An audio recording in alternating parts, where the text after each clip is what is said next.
ba idée na ngai est tombée exact na oya honorable Mike Mukebai. Pour na ngai makambo eleki na est de la République na frontière ya Kasindi ezali tout simplement parce que Congo est respecté, Congo est respecté, Congo est respecté.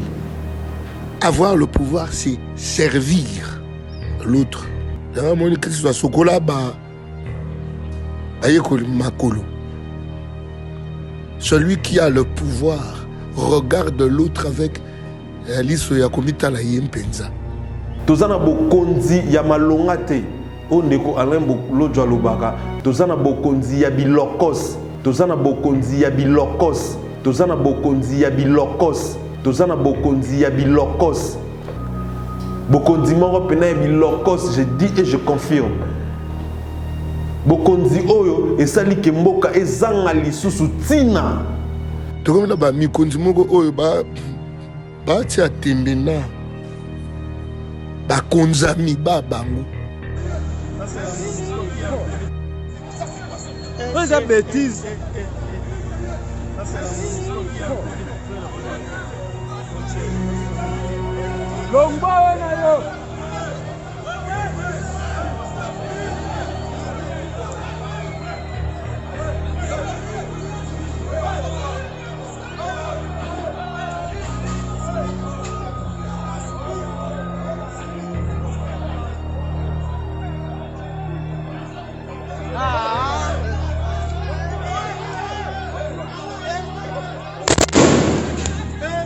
Ya solo, obeti bunga.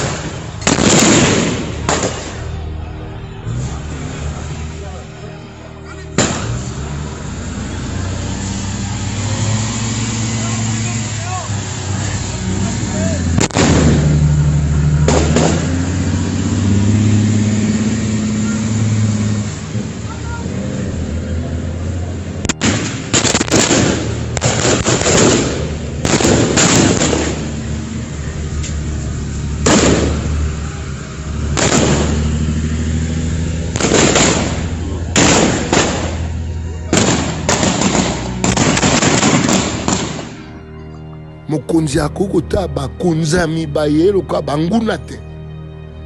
Po bokonzi ezalo kwa boboti. Moboti akota bana na yelo kwa banguna te. Moboti azawana pona ko tinda bana ne liboso bakenda liboso. Omona moboti ayekola te. Atindi bana ne na ba classe ya minene po bakenda liboso. Quand on dit que le pays va mal, mon kabatu misusu otobenga toujours les jaleloliste bazali bat oyo balekara na te balekara na ba commentaire pour na koloba wakoki oloba kofinga tout ça sans se rendre compte na batu misusu. Et ça l'a mis dans régime oyo. Pourquoi? Parce que régime oyo ezali régime moko très faible. Ba kondio baza na pouvoir bazoye ba eloko salate baza vraiment ba incompétent baza vraiment ba incompétent baza vraiment ba incompétent baza vraiment ba incompétent. Je dis bien, je pèse mes mots, baza vraiment ba incompétent. Mokonzi mboka a valorisé Congo na diplomatie nae. Et moi je na retourne bango en quoi? Congo est comme lokola moi na moko ya kizengi. O mutu nyos o ba parents basunoli donc mutu tout akosala na o mutema ne lingi.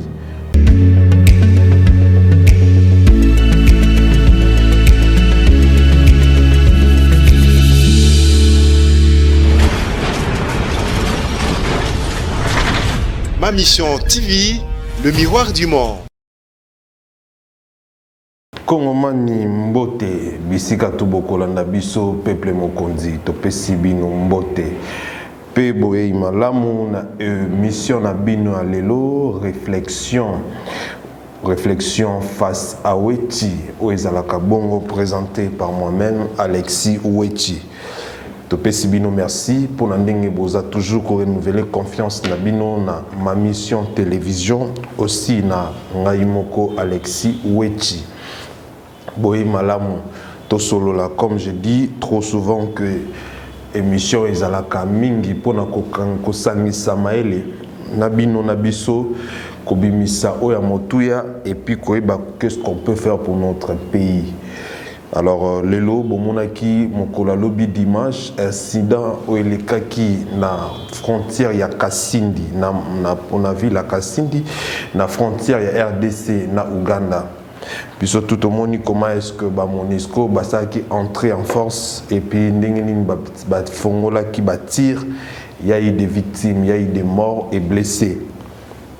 Toko solo la likolo nango toko solo la lisusu makambu pe ba promesse o mokonzi mboka pesaki oyo esalamaki te ba promesse à lokuta toko solo la lisusu o ezali lobby boyebi keda Jean-Marc Kabound, il faut akende ko répondre lisusu na cour de cassation auprès du procureur général.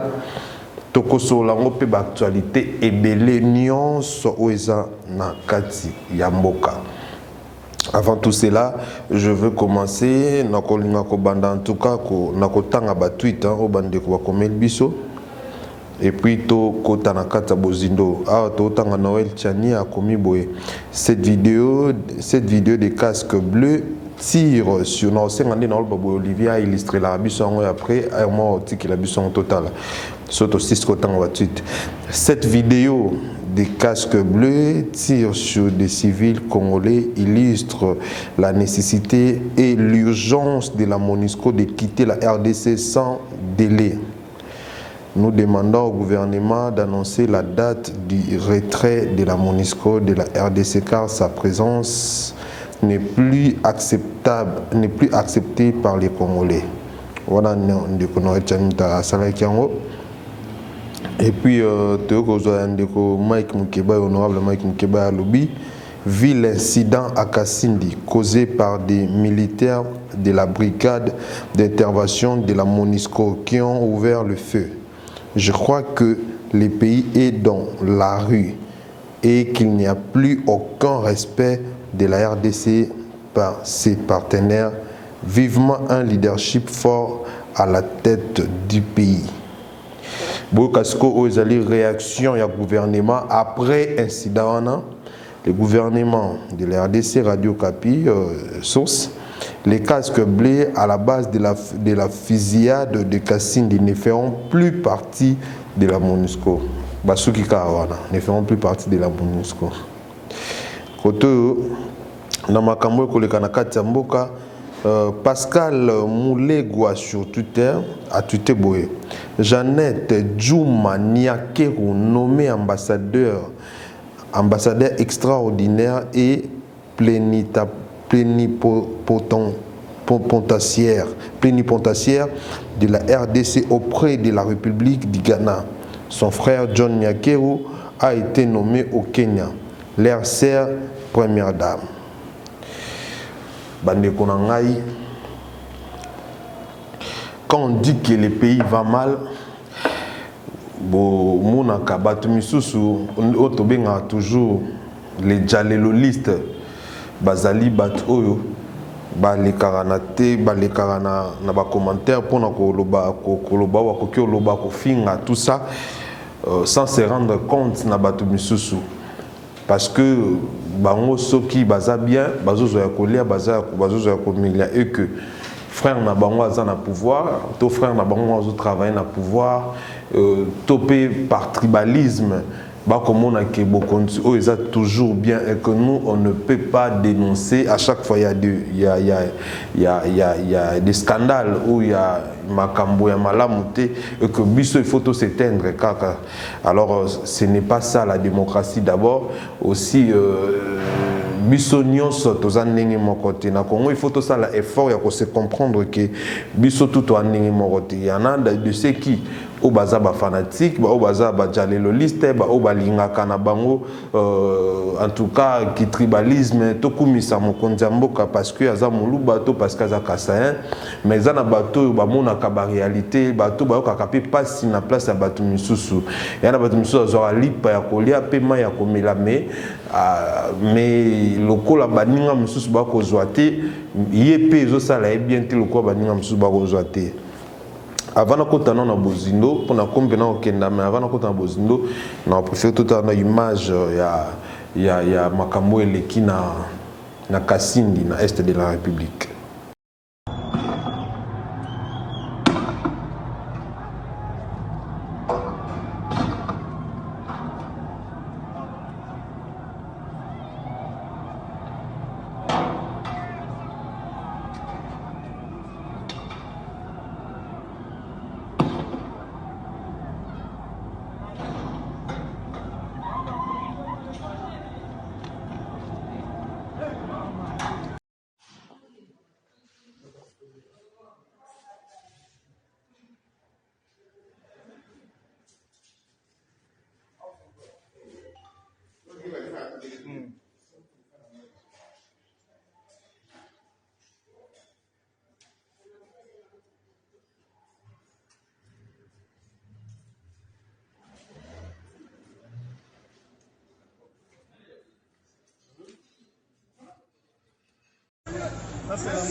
C'est la bêtise.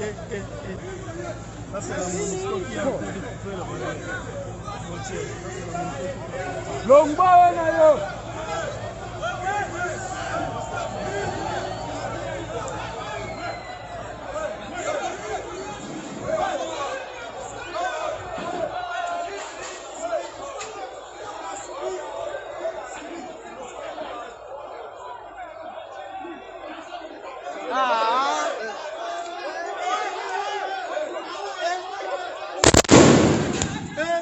Ya solo.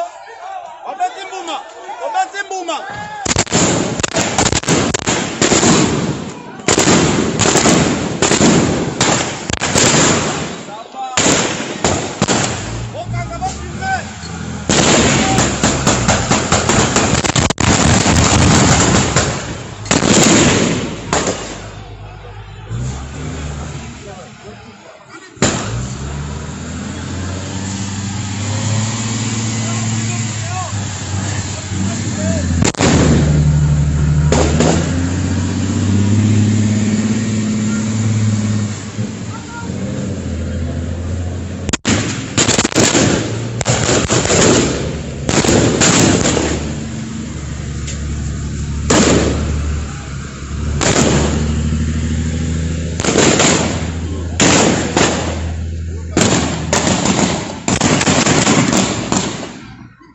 Bomoni mambo eleki wana ba idée na ngai est tombé exact na oya honorable Mike Mukebai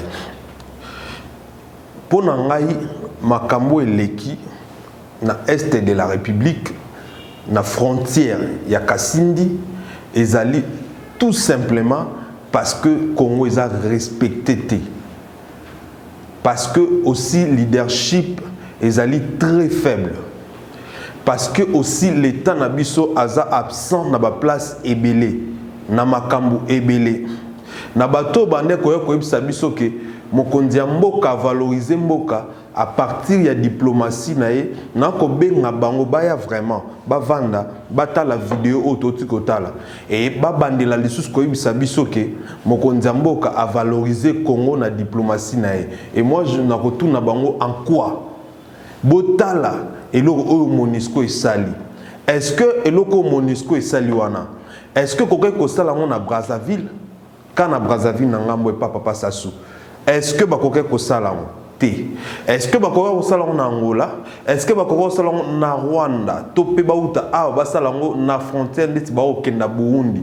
Te. Congo ekomi lokola mwana moko ya kizengi. O mutu nyos o ba parents basunoli. Donc, Moutoutou a kosala na o mutema ne lingi. Imaginez-vous 3 ou 4 convois ya MONUSCO. Bazu ba menacer frontière ya mboka ya pays lokola munene lokola Congo. non seulement ba menacer, il fallait zalata ba tirer en l'air, mais ba tirer en l'air té. Ba beti a balle en balle réelle. Ba beti pena ya boya ko pona ko boma, pona ko sala mabe pe ba koti. Ndambo ba soda bazaki na frontière bakimi parce que d'abord ba na mukie munitions malonga te matériel malonga. Yo mom toloba que ba soldats na biso bazo souffrir na eloko to bengi non matériel. Parce que sur total ba image wana bien bo mona ba soldats baza wana na tenue mais ba emsu na mindu kité. Et yango to MONUSCO fungoli feu na mindu kina minene wana ba kimi makasi et ba koti. Soki MONUSCO azaki na eloko mabe kalingaka kotisa pona ko sala mabe balinga ba kala ondeni. Mais lelo na minute o déjà eloko ngo ekoti pe sali o kende ko sala. Parce que ba soldats na biso o baza na frontière, ba na capacité te possibilité te ba na moyen te ya ko défendre na frontière parce que ceux qui bango bazala ki pe na matériel bazala ki bien occupé et que bazala pe na nombre moyen bien na frontière wana, je pense que ça allait être autre chose. Na ndenge ba MONUSCO ba beti bon ba kufi et peut-être bango pe na ngam na ba MONUSCO ba kufa pour échanger les amakas. Mais c'est fait que ba soldats na biso ba kimi parce que ba na loko ba ça non ni na moment ba kimi pena ba mbango makasi et sali MONUSCO à côté. Botala acte au MONUSCO est posé. Eza pena ko s'en foutre na biso. Ko laksa biso que toza elo côté. Toza mboka ezangatina. Toza na bokonzi ya malonga te. O ndeko alembo lojwa lobaka. Toza na bokonzi ya bilokos. Bokonzi moko pena ya bilokos, je dis et je confirme. Bokonzi oyo esali ke mboka ezanga lisusu tina. Na linga ko pesa mingi ba exemple à Kabila te parce que après pour le bagé oh balera mo Kabila balera mo Moïse on dirait tant que to no zombo bon bazala. Mais je ne pense pas que ce que zaki ata na époque à Kabila makambo boyinga salam na respect oyo na ba MONUSCO wana na ba mboka tout autour oyo ba ezana ngo vers biso ba koko sa eloko wana te.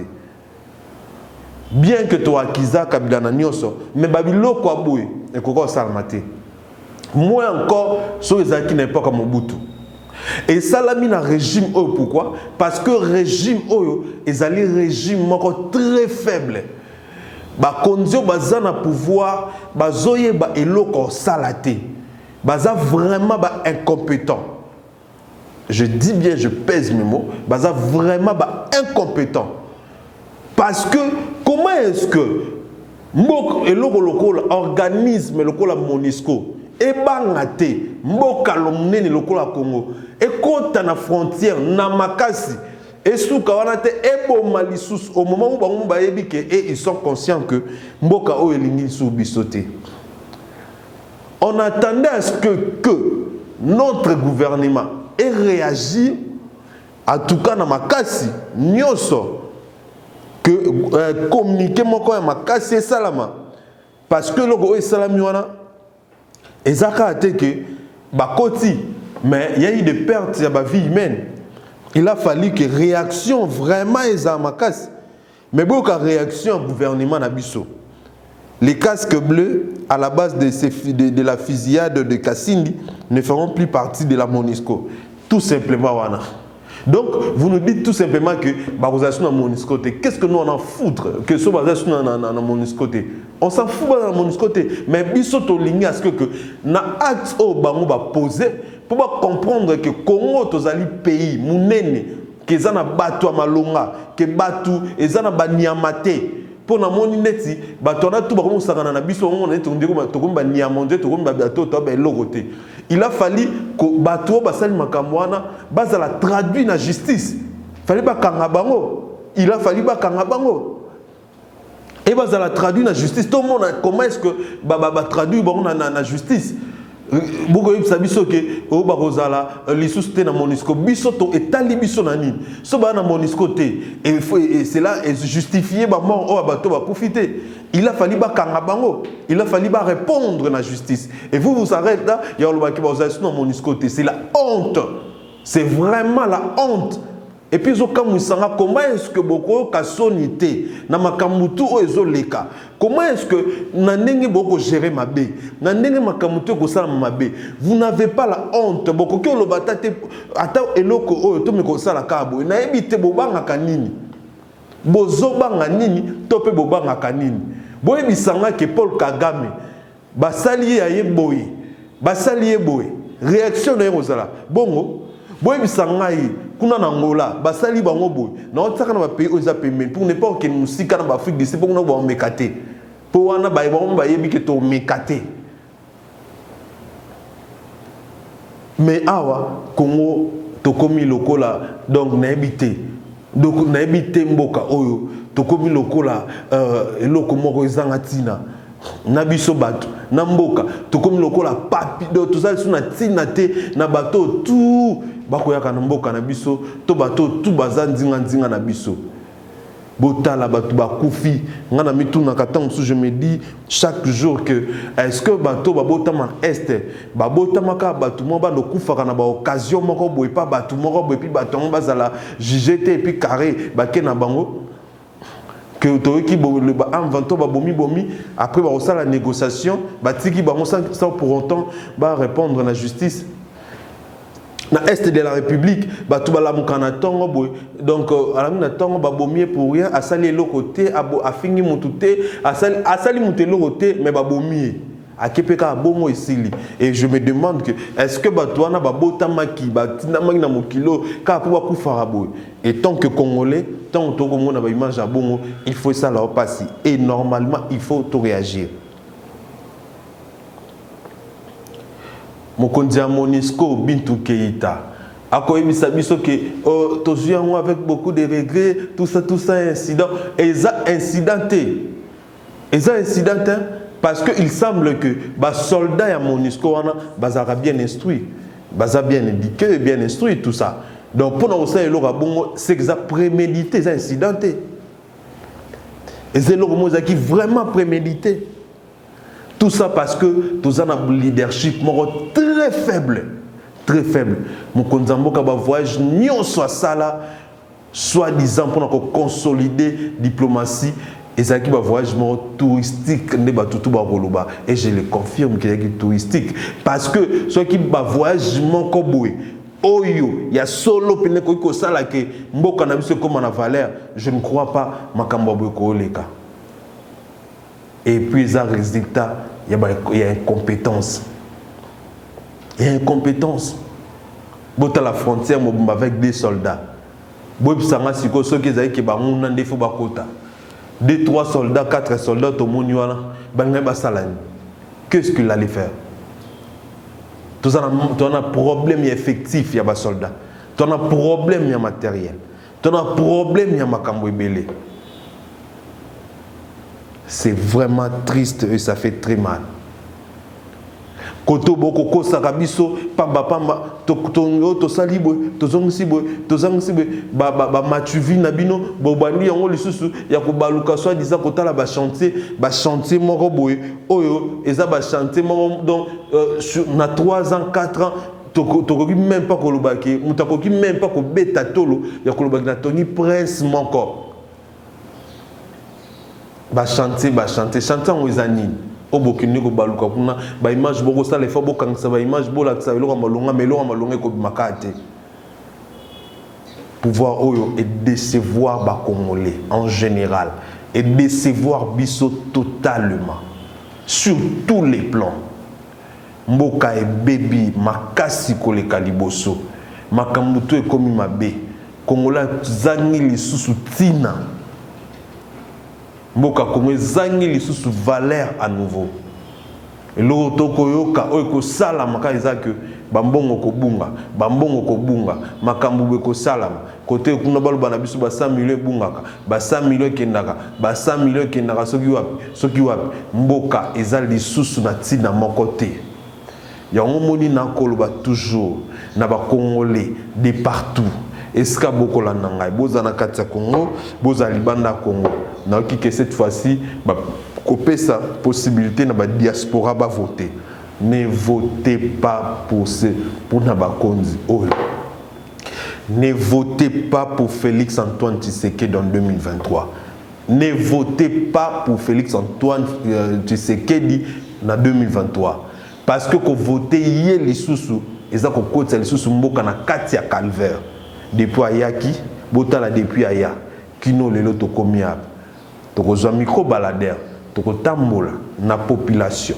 Toko la toko tout na bango po biso toko loba bo kantane toko inventé toko lobby topé le lokaka toko sala micro baladeur et pas bateau anzela ba ebisa biso nini o bango baza ko vivre nyonse comme mabe mai beba lisusu courant beba lisusu nzala ekota makasi na Congo to na lipa moto no le mo lipa na biso mo 200 300 ezala lisusu te et lelo lipa komaka à partir de 500 francs le puis à 500 francs à muke na ba parents oyo misala eza pasi na ba parents oyo mbongo komona na te bana bakomoka mona lelo na 21e siècle na Congo na banda komso lipa moko ba kabola on ba 3 fois.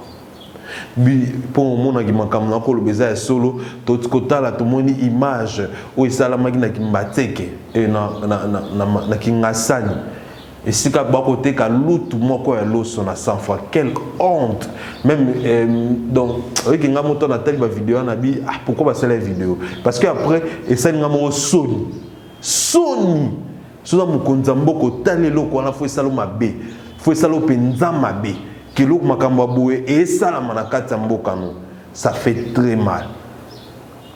Congolais a qu'on mérité pas sur communauté. Les Congolais en général, beau téléma, tous en tout cas bon encore, tout ça l'effort, tout la classe politique oyo mobimba na 2023.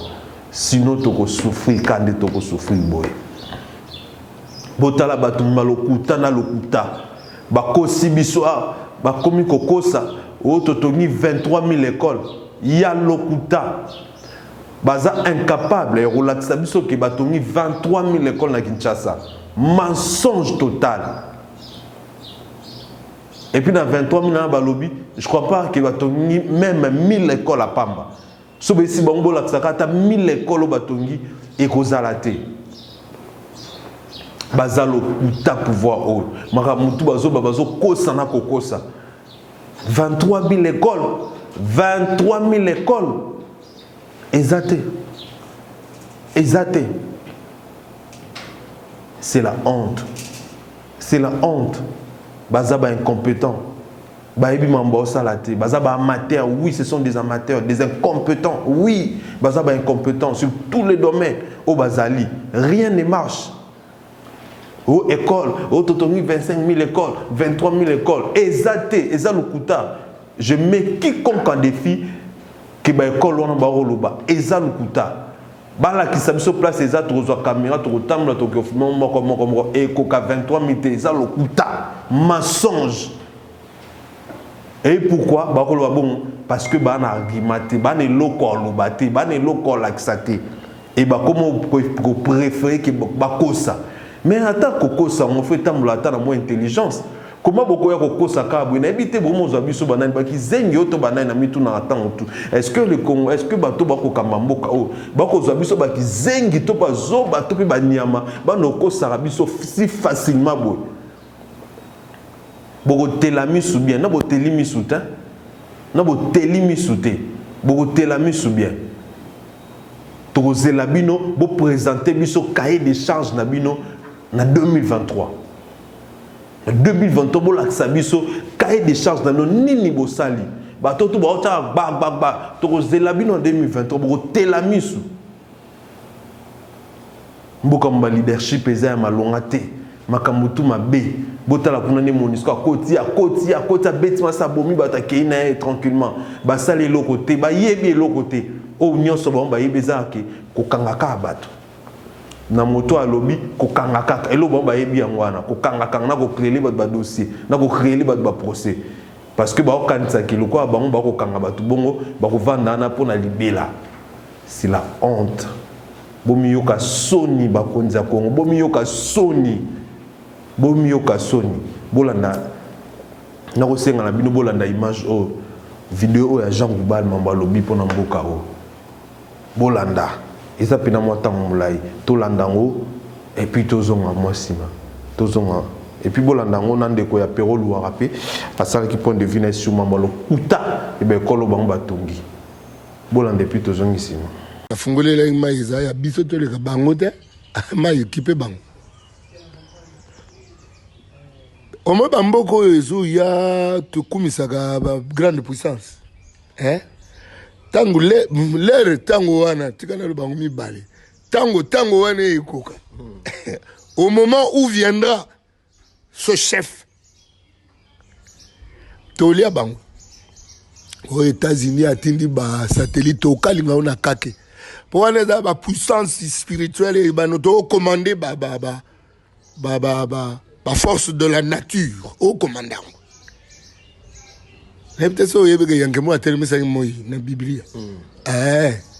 C'est ça le pouvoir spirituel.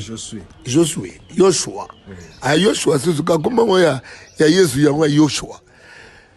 Ce pouvoir-là viendra et il doit venir. Il y a une puissance métaphysique dans Mboko. Branham na avion 1963 ba le kana likolo ya Congo Branham na avion a teleme abi o mboka nini ba se Congo abi nzambe na pambola mboka lokwa oyo te kobanga na ote. Ce moment là viendra, le peuple qui doit ramener la parole de l'Éternel sera un peuple dont on va se moquer ti na niveau baseki biso. Na moni pena pasteur moko rwandais alo bapena ke mabele wana ya biso nzamba pesa biso bango bazana posa to defisa bango mokonzi na bango. Natali gabi kolo. Tiki biso na ba pasteur ndombolo boye ti bango seka biso boye. Ndeko na ngai ba pasteur na bino ya ndombolo. Bazaloka 450 pour futa balle. Oh, l'air Elia arrive kasi bo pelisati. Ba kokate Elia bi boti ya mai, bo sopa mai. Lolendo akosi yende solo. Bwana ya no linzete ambile ko botangu bate. Yo pasteur okoteka mapamboli ankolo.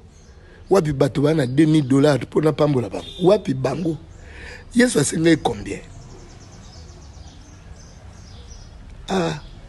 Congo. Na salisa na ba Congo ya losambo wapi bolingo. Engumbo ya nkitaba na nona nzala. Bokonzi moto ya bokonzi akoko mikamwate. Le pouvoir consiste dans le service de l'autre. Avoir le pouvoir, c'est servir l'autre.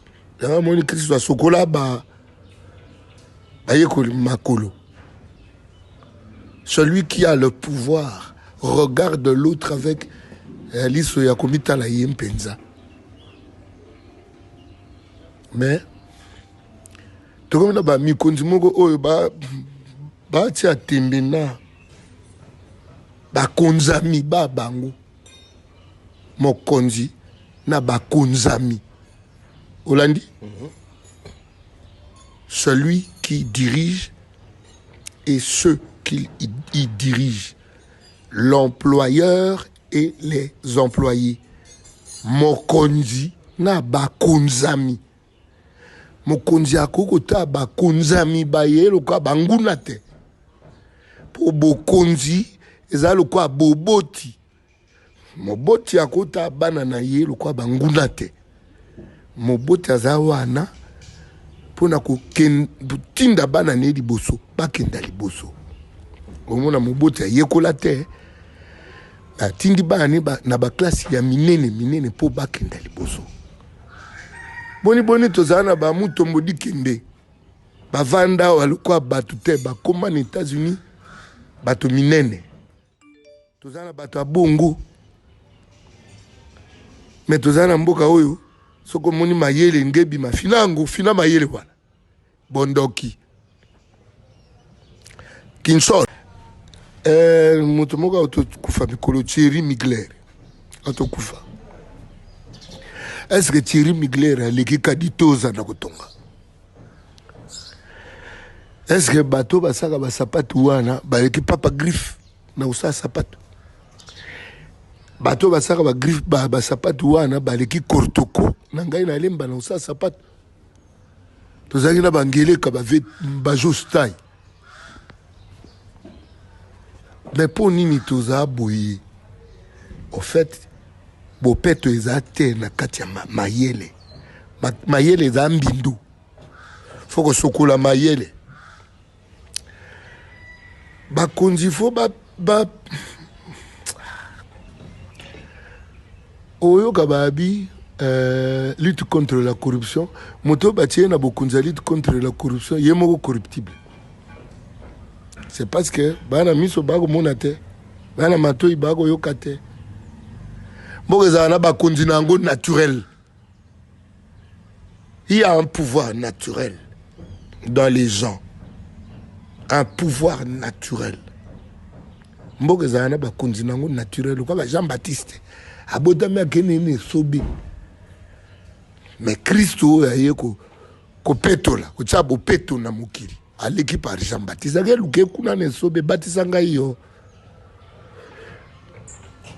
Il y a le pouvoir naturel. Au moment où tu as bobi, aux années du roi Kaka. C'est ça qu'on appelle l'aura naturelle. Tout comme au tamboula na vuluba. Moto kamwa bokonzi. So moni mokonzi ako mikamwa seke ba formateur o ba formaka moto. Yo za moto nini okukumisa ke lamba bo TTT peuple komi ya bilamba. Na voyager na ba ministre na avion na oyo kama solo ba ministre nga binzambe.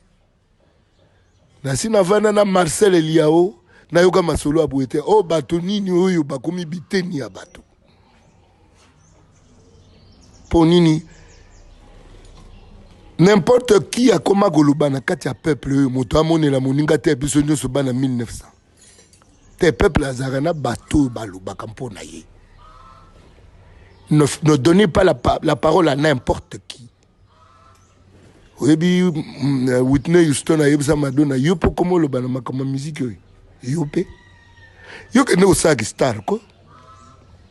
Tika musique na biso bato benet ngala ko lo bango. Botika musique na biso. Tobeta matolo ba musique biso na ba vie souzi ba lokwa ba vie rei bino bo ne sag star eza carrière te wa manudi bango mtandolo bango star eza carrière te mais qui artiste qui musicien a carrière tozana ba star tozana ba musicien tozape na bato ba ko buma mboko yo l'imbécilisation collective oyo lo ba professeur Kamana personnam tika ba Kamana baloba pataki l'imbécilisation collective du Congolais par la presse, la religion, la musique, la politique, la science. Nous sommes imbécilisés collectivement parce que nous voulons le paraître. Moi, c'est mobile ne push. Yoka ba maxime ya peuple. Un peuple, moi, c'est à cause d'un autre pamba mobile push. C'est quoi ce peuple-là? Nathalie Magikaka. Mon baf. Sortez du milieu d'eux, mon peuple. Franchement, Narota la Makambutu, ça fait très mal.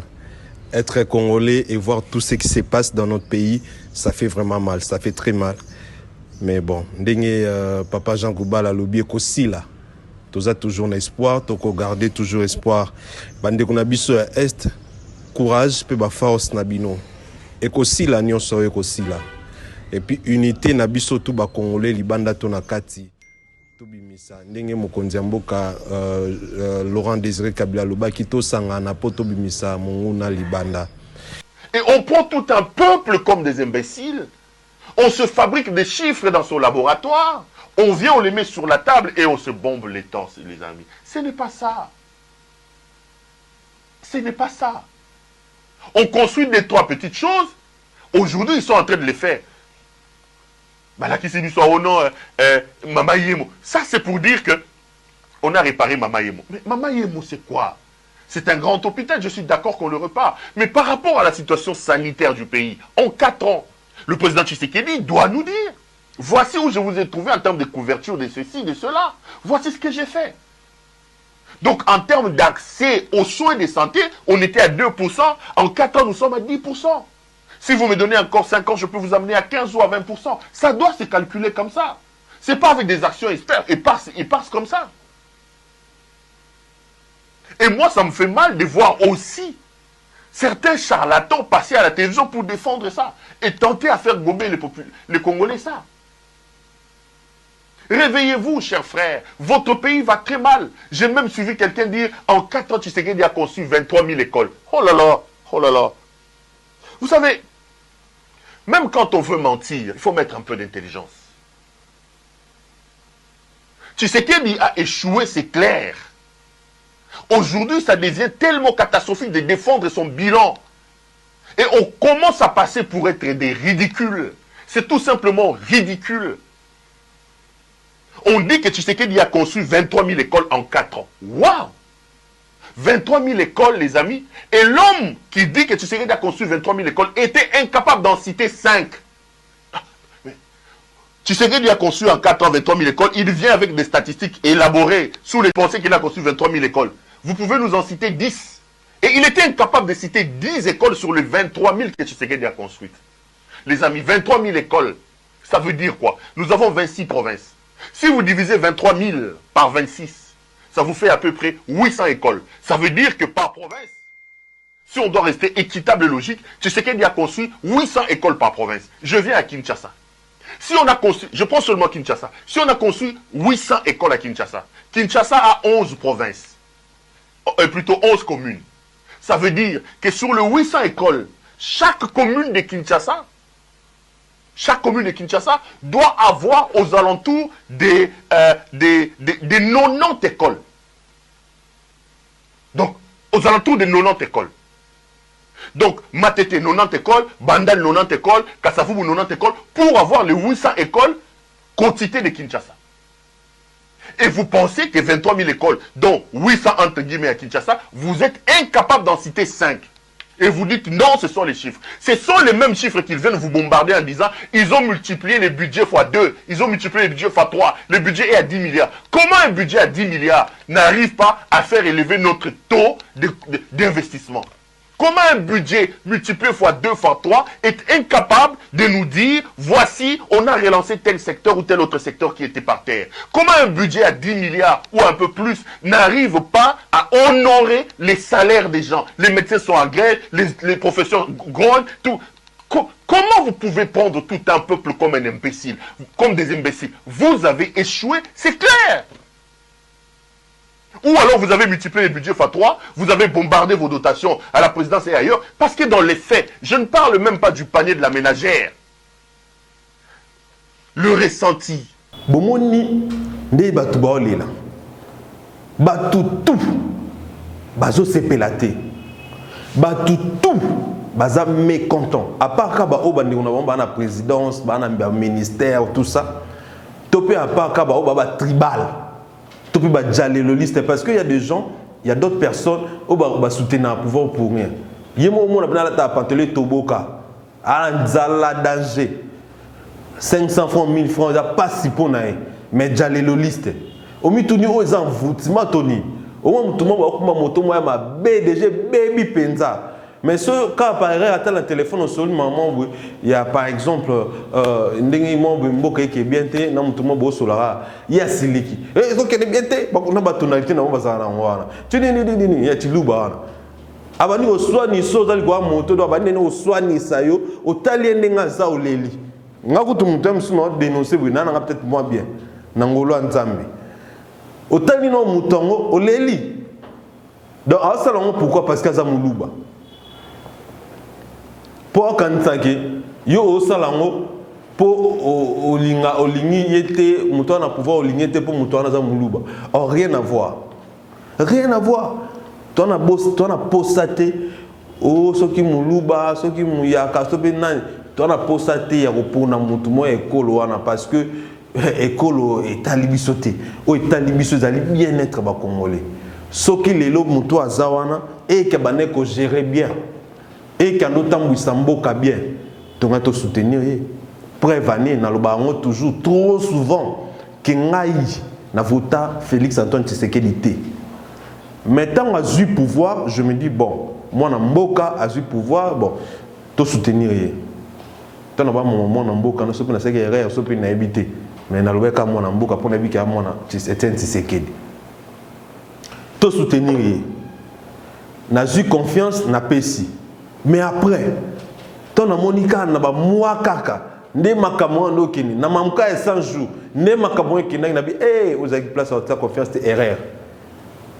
Ça dit que bakaya bongo ezaki tala ebele o ba pesa confiance na ye mais baza lelo dessus tout le monde dit ça batu ba lo bango de partout Félix nous a déçu Félix nous a déçu Félix nous a dit il a déçu le Congolais toute déception totale ce que ça la qui bien que batu musu ba vota qui était ba o ba vota qui était ba pesa confiance en préwana balinga ki ba soutenir ye banga ba ah ouais au moni que toi qui en tout cas tu as raison soutenir moni asali pe bien parce que selon une pèse nengi ba bisa bisoke mboka ndo tambola bien te pour Kabila zaki rwandais nempe ba kosa bisoke mboka ndo tambola bien te pour Mobutu aki centrafricain ya wa dictateur. Donc, tu es bien que bango so bazui pouvoir makambo ekende bien, makambo etambola bien.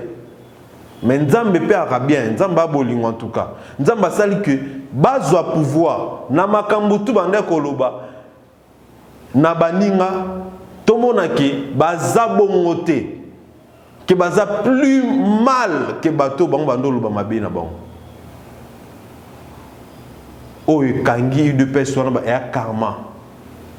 Baloba que n'importe Kabila que leadership est faible, leadership est faible bango moko.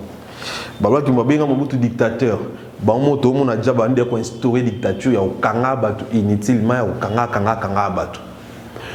Baloba que Kabila za mutema mbe eux que à l'inco bon social ba congolais té. Bango bazu pouvoir social ba congolais et baby lisusu et baby ko beba ta fois 100 qui n'attend Kabila. Il y a des denrées alimentaires et na ba misusu et c'est triplé même na ba prix. Donc ça nous sommes ça que ce monde valeur par exemple $15, les locaux na ba $30 na ba $25 mais na ba $40. Ba c'est mou tout ça donc vie et commune sous cher. So ba $1 nzala une fois ba $1 nzala no fa nzala tongo bali na pokwa mais les lois mola na nzala journée pour comme vie et comme sous cher. C'est-à-dire que ba baby si maramtu donc maramtu o bango ba akizaki ba tout lobby lelo bango baza ba incompétent fois 1000 que makambu o bango ba akizila batu ba lingi tolo bate nde tolobi boyo bati déjà na liste o yepi ba okango kaka o yepi ba okango kaka donc bon mon onde lokumu ko kanga batu au moins où batu ba lo ba vérité o koki même ko sunga bango moko parce que so ba mukonzi ya mboka il faut avoir la possibilité ya ko ndima ba critique pour ba critique et aider PC ba force na bisinga na ba faille à ça la malamu. Et si vous nous dites que bateau tout ba ko kanga que mukonza mboka za au courant, moi je dis que c'est faux. Pourquoi c'est faux? Parce que à Koyoka Médé Zoloba azamuto à tout près il y a azamuto plutôt tout près à amuto à l'andela internet trop bien internet trop à l'anda internet trop à l'anda information et en plus plus informé et mieux informé que nous tous donc ce bakani X alors bakani X bakani qui gagne surtout dans le fait qu'ils a service à sécurité qui bakani mutuité et ce qui est contre ne ba okanga batu bon allez kaloba tout simplement que en tout cas la ligne te bakanga batu na kombo nga pona epsa ba congolais ki ba okanga mutu mon côté oyo akopesa avis contraire na yeto au la critique na politique na ngai une façon lui bon ça ma société pour to lo mokonza mboka pexek makambwana mais il dit rien ba ko kanga ka batu ko lobelo côté c'est kayebi qui ne dit mot consent, ni balba en français. C'est qu'il est content, c'est qu'il est au courant, et c'est que Azo se pela na makambwana, parce que son dos se pela na tangaka pekisango, et bateau ba okanga bateau na botika. Donc, ils appellent une forme, il y a dictature, ils ont la biso, tout le monde a sima, tout a vraiment sima. Et les fous en fanatisme, bah le baquet, Congo, il faut dictature, il faut disons la dictature. Oh my God. Oh my God. Tout ça parce que Adi Moulouba, pour que c'est Mboka, oh, on a posé ça mamboana baki tribalisme. Tout ça parce que Azani Jaliloliste. Tout ça parce que Azani Moutouma une déconnement ça là. On a écouté tout le monde déconner kaka. Tu peux connaissance ni kaka, toute relation ni kaka. Mais comme on cante le rôle là donc il peut abonner c'est bon avis. Oyebi batu o bandi qu'on a vu sur la diaspora. O ba lobaka mamboka bien ki ba na mboka te. O ba lobaka vraiment que non mamboka ba toujours actif na mamboka que mboka ait avancé bien. Ba vivra bien, baza bien, ba na ba tant ba classe à qualité et ba mo bazo sala, bazo zo moi ba quelque chose. Il peut dire que non voilà to va na soni to qui peut suma mwana te. En ebele ba su Congo te parce que ba loba makambo ya Congo, libanda ba boko bango ya Congo. Il vit bien. Il vit mieux. Bakoba que non à partir de l'autre tiki to qui peut suma mboka na te tali biso te ba bomo na ba sa animé ba loba pourquoi? Parce que ceux qui aux Congolais, ata ozolia bien. Ata ozomela bien, ata ozolata bien. Na pas si oba Congolais ba omona. Okoloba. Parce que makila eko sala et loko nzoto okokate tant que Congolais il faut loba. Il faut loba. À combien plus forte raison yo mutoza a tozo souffrir ngana yo. Tozo kemba ngana yo. Mais ozo kumisaka mabe. Okumisaka mabe parce que oloba ke naza muto a UDPS il faut na kumisango po naza boye po naza boye il faut na kumisango. Naba oba conscient. Le peuple congolais n'a qui doit être belé bois conscient. N'a qui doit être belé au pouvoir et décevoir. N'a qui doit être belé au pouvoir na pour ça un changement total. Totalement. Tout tia maël. Tout longola et makambo et qui n'a pas na libéla. Cher internaute fidèle abonné. Ndam na zanga na ko kabola na bino mokula lelo yango wana. Kolo ce qui a permettre tout le monde a dit malassima. Au revoir.